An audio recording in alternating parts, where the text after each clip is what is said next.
नमस्ते।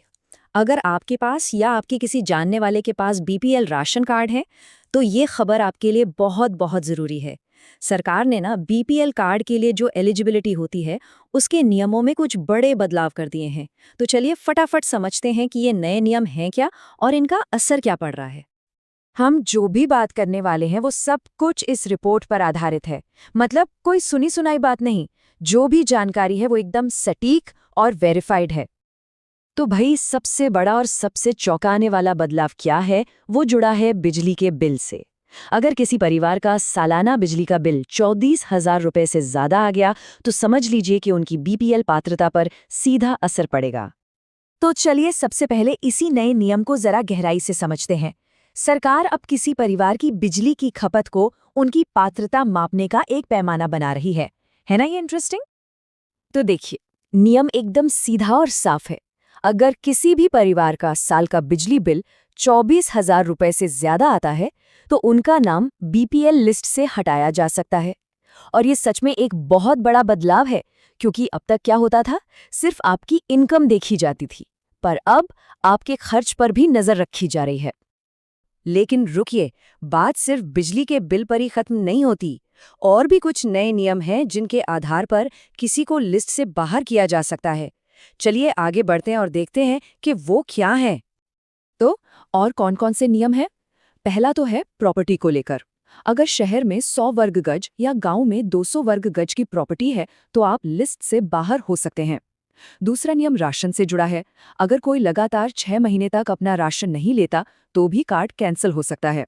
और तीसरा इनकम को लेकर। अगर इनकम 1,80,000 से बढ़कर 3 लाख हो गई तो ये जानकारी अपडेट करानी ही होगी। तो जैसा कि हमने देखा, शहरी और ग्रामीण इलाकों के लिए प्रॉपर्टी के नियम अलग-अलग हैं।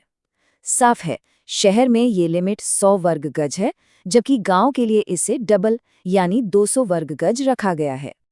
तो अब जब हम नियम जान गए हैं तो सवाल उठता है कि इसका असल में जमीन पर क्या असर हुआ है।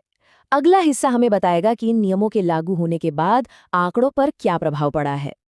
तो अब सबसे बड़ा सवाल, इन सारे नियमों का रियल वर्ल्ड में क्या असर हुआ है? मतलब कितने परिवार इससे असल में प्रभावित हुए हैं?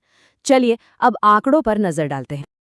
अच्छा, ये जो आंकड़े आप देख रहे हैं ना, ये सीधे उसी रिपोर्ट से लिए गए हैं और ये अपने आप में पूरी कहानी बयां कर रहे हैं।